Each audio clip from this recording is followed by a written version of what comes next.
Hi everyone, and welcome to today's session on humans plus machines, crafting persuasive emails in the age of Gen I. And this is all about how we can be using AI to actually not just make our campaigns smarter, but also us smarter.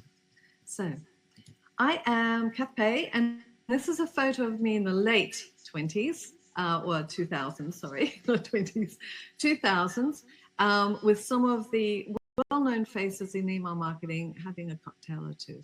So I have been around the industry for a long, long time. In fact, I've been around since the 90s. So, but I decided not to show you those photos. So this whole thing is all about the 2000s. You can see the variety that we have here in the actual deck. It's really full on. So if you get really bored by me, you can just be entertained by the deck itself. And I have got lots of stock imagery to keep you bedazzled because stock imagery was really, really big at the early 2000s. So I'm CEO and founder of Holistic Email Marketing, and I'm co-founder of Holistic Email Academy. And I'm an award-winning thought leader. I'm an award-winning author, and you can contact me here if you'd like to. So what we're going to be doing is we're going to be looking at how we can make AI be something like a psychology coach. Now, I'm not saying that we're completely reliant upon AI because, and I've got a lot of references for you at the very end as well, you have experience, you have intuition, you have knowledge, right? And it's all about trying to enhance that and to fill the gaps that you don't know. So what we're wanting to do here is we're wanting to use AI to help us to improve our knowledge, but also as we're going along, it's going to be improving your campaigns as well. AI does help. I've been using it now for a year or more to enhance my existing knowledge of the behavioral science and the psychology and cognitive biases and so on. And let me tell you, I don't totally rely on it, because I have that knowledge myself. But for those of you who are just starting off, this is actually a really, really good way to learn as well. Now, like I said at the very beginning, it's a double win, because not only are we going to be getting smarter campaigns, so we're going to be being able to use the behavioral science and the psychology within today's campaigns, which is going to give you an uplift in conversions and engagement and all the good stuff, right? But it's also going to make sure that you become smarter as well. So it's going to help you to learn about things that you may not have known about. And hopefully it's going to help to inspire you to then start to read more about it and start to learn more about it, because essentially, as we're going to be discussing right here, this is the way that the future is going. How we can be standing out in the inbox is very much how much we understand psychology, because our inboxes are changing, right? New releases all the time. There's things happening, how Google and Yahoo are using AI, how, you know, we're just continually getting all of these challenges within the inbox. And the only one thing that's going to stand fast is, at the end of the day, your audience is a human. And so if you understand what resonates with humans and how to actually please a human, right? And how to actually talk to them, how to develop content that resonates with them, then that's going to stand you well ahead of everyone else who's still just battling, you know, the basics of what's happening within the inbox and all the changes. So we know emails are skimmed fast. And instant emotional impact is absolutely crucial, and we're going to talk more about that. Logical reinforcement beyond that is absolutely crucial. We'll talk more about that. And psychology absolutely drives action. So I'm going to be talking today about what I like to call the buyer's mind, right? Daniel Kahneman developed, and he's a behavioral scientist, and he developed systems 1 and 2, or identified systems 1 and 2. So first one is system 1. Fast, intuitive, it's emotional, it guides rapid choices, right? So things like opening email, reacting impulsively, and all the rest of it. It actually is responsible for 90% of our decisions. Now, we always pride ourselves in thinking, oh, I have mindfully made this decision. No, I'm sorry. What's more likely to have happened is that you have emotionally connected with something, and then you have rationally, right, worked out that, oh, this can happen because of this, right, rather than it being the other way around. System 2 is the slow logical analysis. It's the one that gets all the credits for all of our decisions, but we don't use it as much, right? So it is deliberate, it's analytical, logical, and it's definitely used for tasks like comparing different products and everything, and solving different, complex problems. And we're going to show you a few examples as we go along. So system 1, here's a great example from Starbucks. Really simple, bright, bold imagery, colors, not a lot of copy, simple message, great call to action, prominent, stands out. Which festive flavor will you choose? What does that do? The festive season's almost here, and you start to get emotionally excited, and there's different flavors and all the rest of it.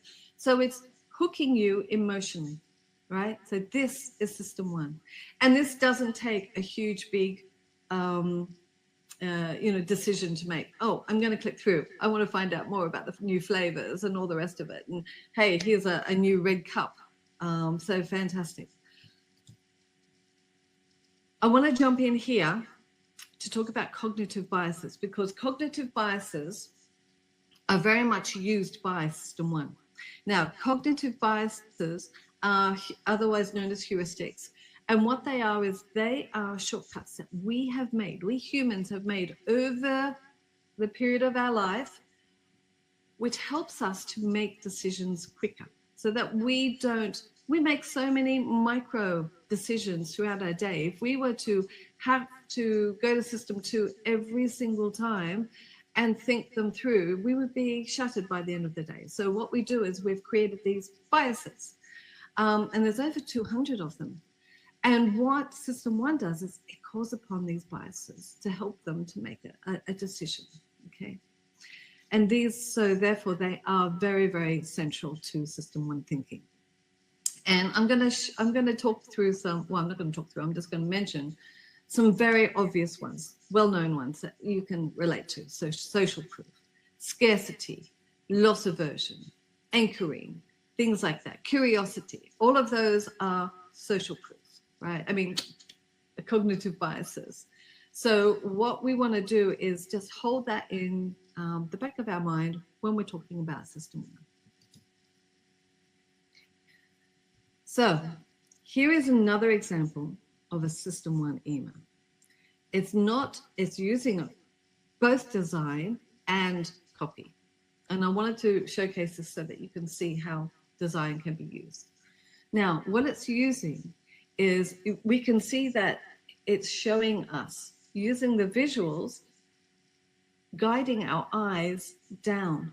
Okay, so it says, don't miss out on the end of season selection.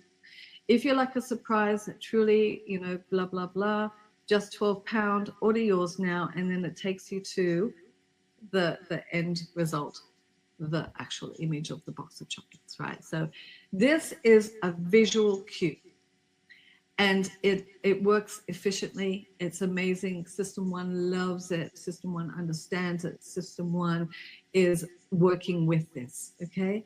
So the don't miss out, it triggers cognitive biases of urgency and FOMO. And then all of that rich product imagery is going to be sparking that sort of like, oh, yum, can't wait to have a taste of those. And then system 2, that's the logical one, right? End of season selection, that actually explains the offer. And then, of course, the price point, £12, that provides, some good, solid justification as to why to then click through and have a look further. And then, like I was saying about the cognitive biases, the scarcity bias is very much there. Don't miss out. Okay.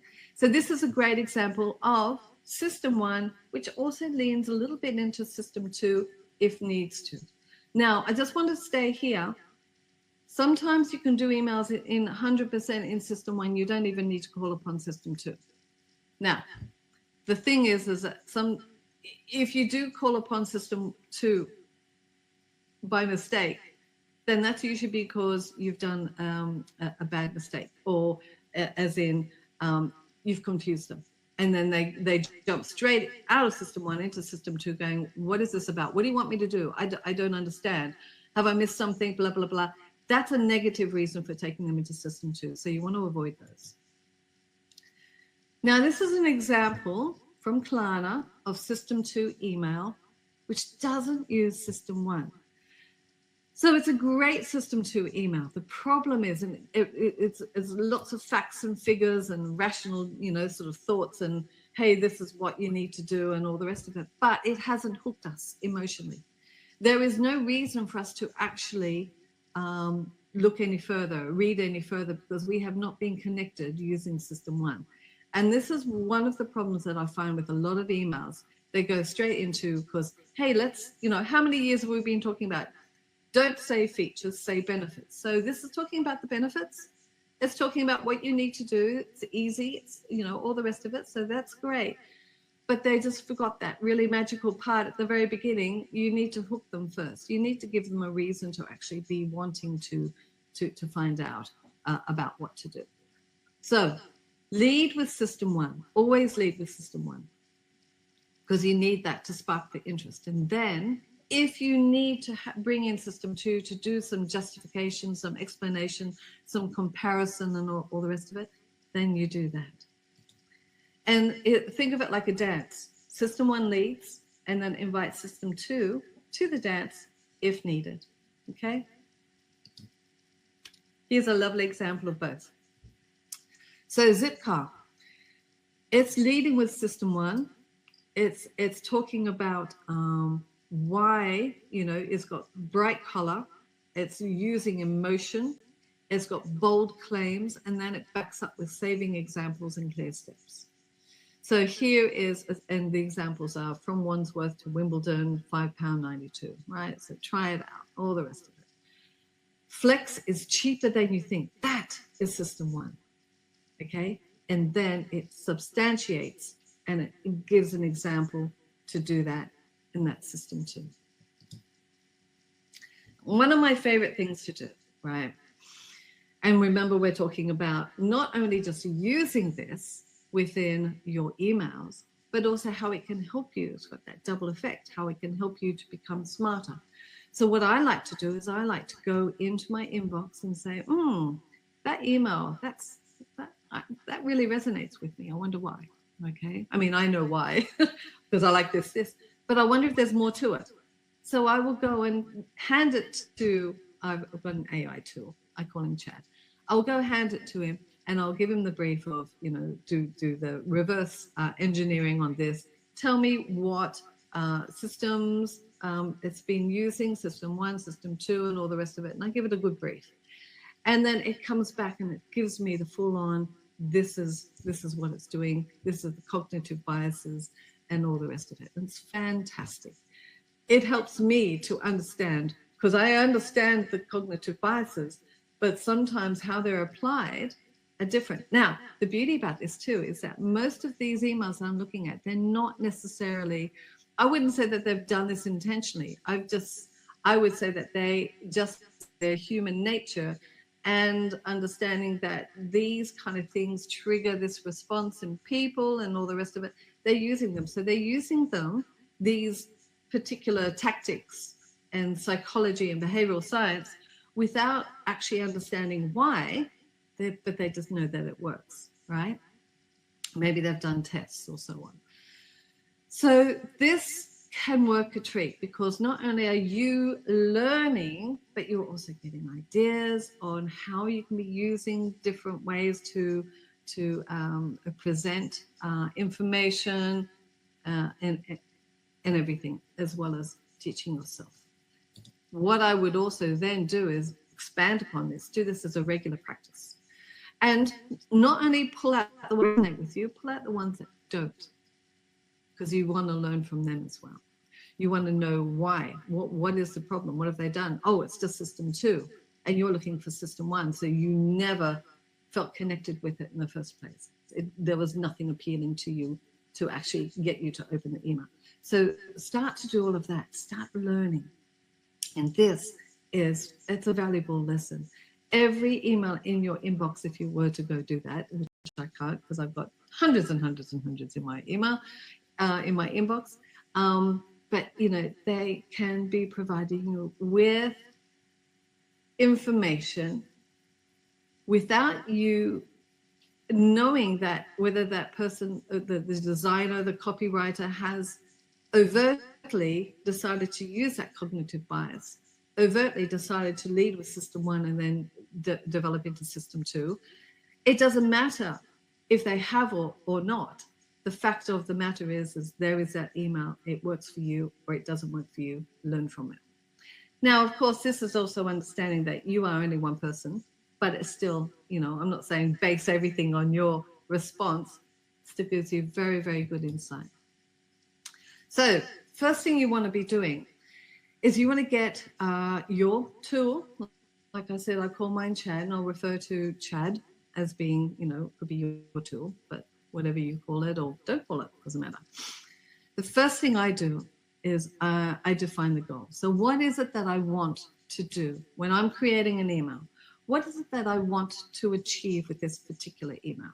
Then the next step is I ask Gen AI, my Chad, to create an emotional system 1 version. And I can give him pointers. I can give him, okay, listen, these are the colors we need. So brief him as intensely, as detailed as needs be. And then step 3, you can be then asking to create a logical system, right? A logical version, which is system 2. And then you personally, using your innate knowledge then, or your learned knowledge, will go and blend and work out, do I need system 2? Is system 1 going to be enough? How will I combine system 1 and system 2? You could always ask him to do one, starting with the lead with system 1 and blend into system 2 as well, if you already know that is going to be needed. So if you're B2B selling a SaaS product and you understand some comparison charts are needed, some logical explanations and everything can be needed as well. So this is telling you the framework. I'm not giving you the briefs. And I call them briefs, not prompts, because I do believe the more detailed that you give them, and I like to think of them as being a brief and you're briefing a colleague, the better results that you're going to be getting. And then the next step from that, what you're wanting to do is you're wanting to be editing for authenticity, which we'll talk about in a second. So like I said, I brief my AI tool like he is a colleague.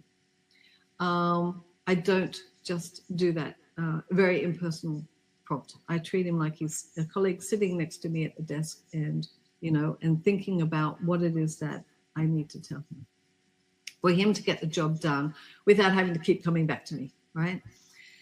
And he produces the first draft. And from there, I go ahead because he's now given me ideas of what I can be doing.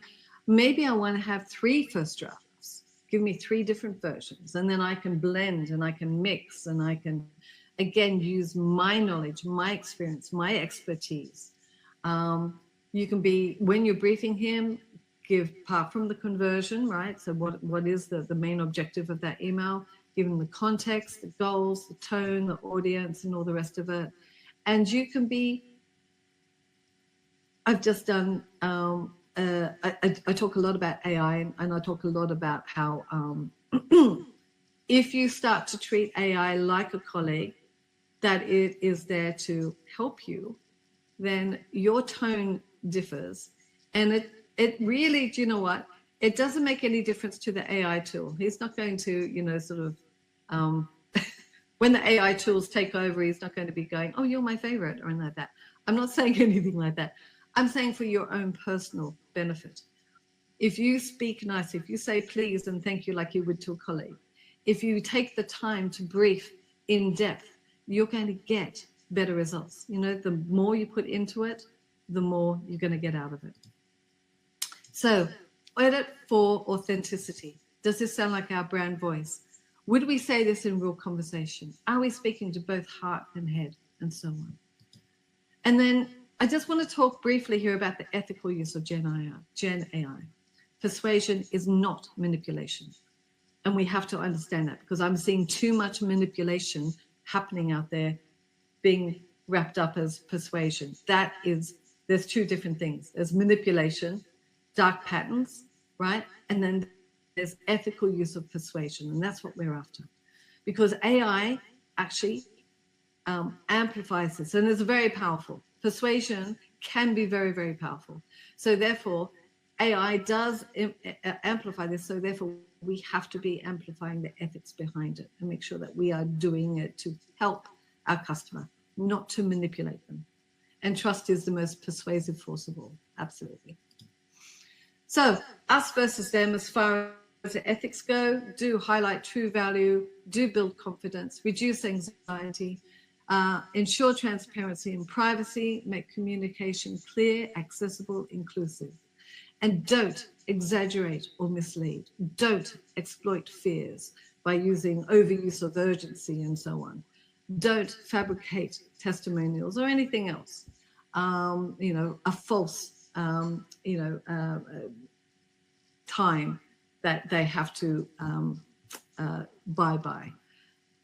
Don't overstate results and don't ignore concept. Now, some tips. Using real inbox examples as training material, as we talked about, strip out the jargon. Keep everything very, very clear. Brief your AI tool to analyze the copy and design. Always edit for clarity, persuasion, and brand voice. Make sure it sounds like you, not an AI tool. And all of this is going to help to build the muscle memory in you, right? Not just your tool. You're going to be training your tool, but you're also training you as you go along. So don't just use AI to write faster, use it to write smarter. Make sure you're blending the systems. Treat every AI brief as a mini psychology lesson that really, really can change your world, essentially. And remember, smarter emails today equals a smarter marketer tomorrow. So just a quick one. We briefly touched on cognitive biases, but there's other ones like biomodalities and everything. We teach about them in the academy. And just remember the double win. That smarter campaigns today, smarter marketers tomorrow. It's two sides of the one coin. So really focus on that. Learning beyond AI. So it's going to be, your helper, your assistant, but it's not meant to be replacing that deeper learning. And we, like I said, we do have some courses. In fact, I've got an expanded course on this, the actual Buyer's Mind course. You can get it for free using that code there. Love to see you.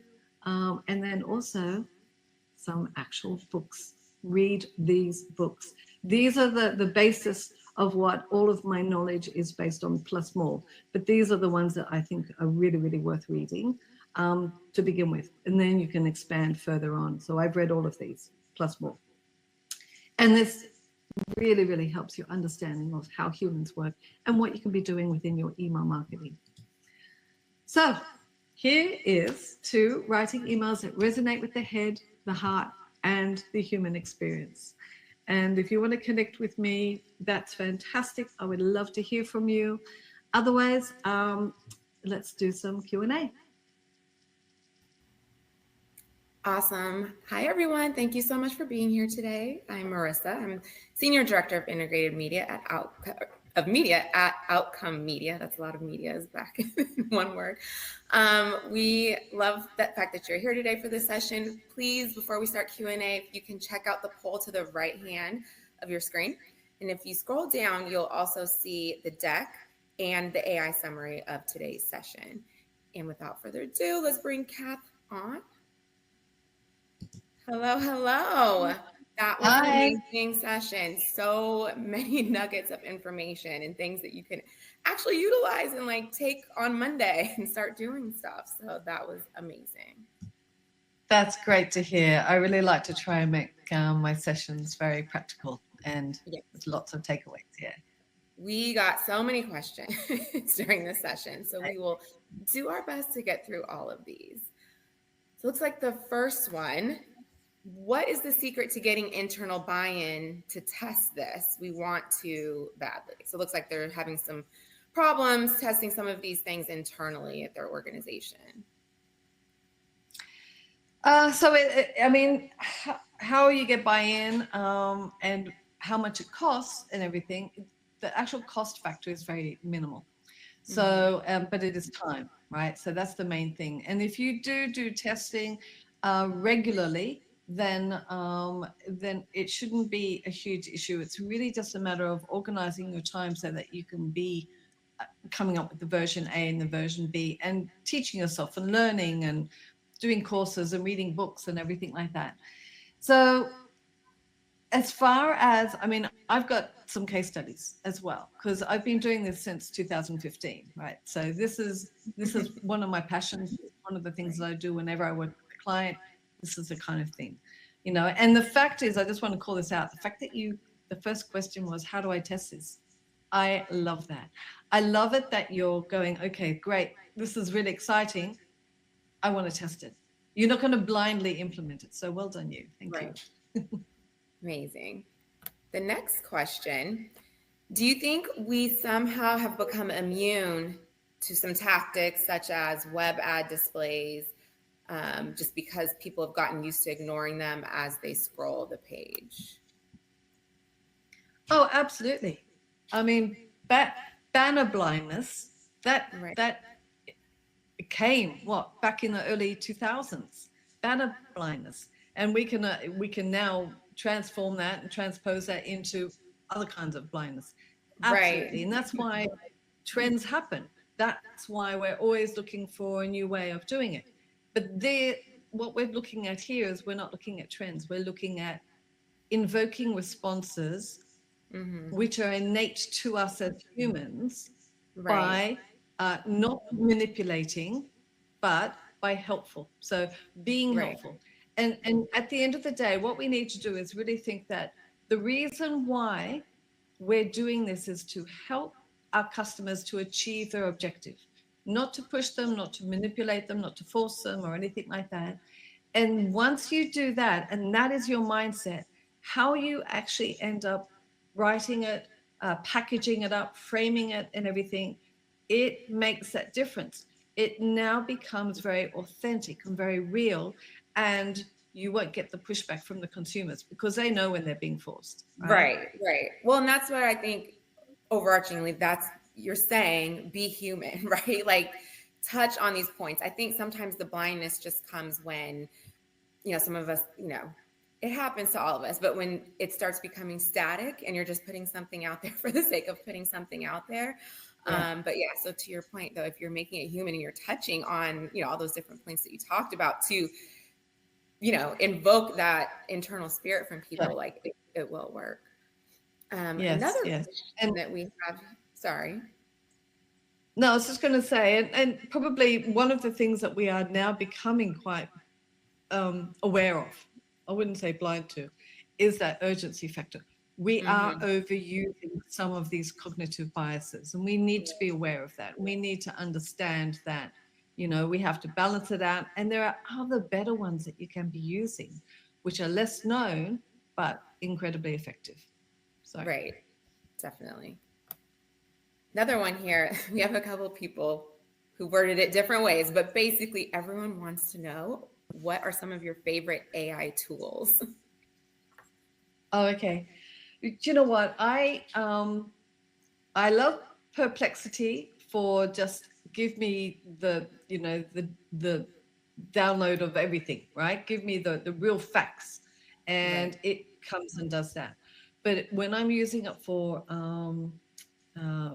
everything else, I will use ChatGPT. Now, I wouldn't say that it's because I think it's better than all the other ones. I'm a very early adopter. So, and it was one of the first ones on, right? and I started investing into it and training it from day one. So before, I've never, ever done a prompt. I have always Right. briefed, and I have trained, and I have given I have written hundreds and hundreds of articles. I have taught hundreds and hundreds of lessons, right? Courses, and thousands of blogs. Webinars and things like this, right?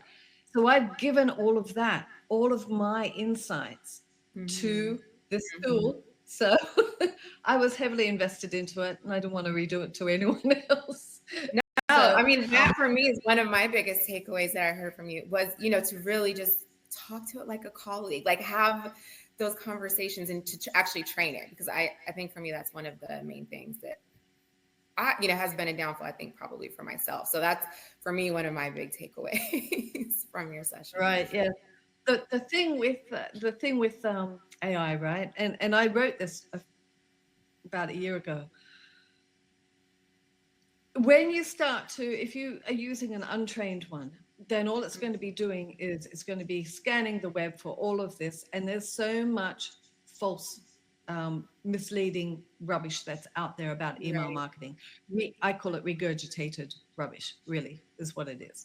And it will just be giving you that regurgitated rubbish. So I really would advise you to find some thought leaders who have proven their worth to you, and start training your tool with their insights, their learnings, and everything like this, to really, plus your own, of course, to really make the most of it, rather than just, sort of hope it's going to give you back something valuable, when really there is so much rubbish out there on the web that, you might be going down the wrong path. Definitely. I'm going to use that from now on. Regurgitated rubbish. It's very true. Okay, I think we have time for one more question. Is there a difference in tone use for US versus international contacts? Yes. And of course, within international, you would then break it down, right? So yes, absolutely. I have US clients, I have UK clients, I have French clients, Dutch clients, Israeli clients. So they're all different. They're really, really, really, really different. And you need to understand there are nuances, how we write. It's not just the spelling, it's also the phraseology. It's and this has always been the case. This has always been the case, which is why a lot of American copy doesn't fly in the UK, because we're like, right? And vice versa. In the US, you're going, what on earth are you talking about? So absolutely. So that's another thing that you can be briefing your AI tool with, understanding who the audience is. And I really, I can't stress enough, give your tool so much information to let them really, really know about your audience, about your objective, about your success metrics, about what it is that you're wanting to achieve, everything like this when you're briefing them. Amazing.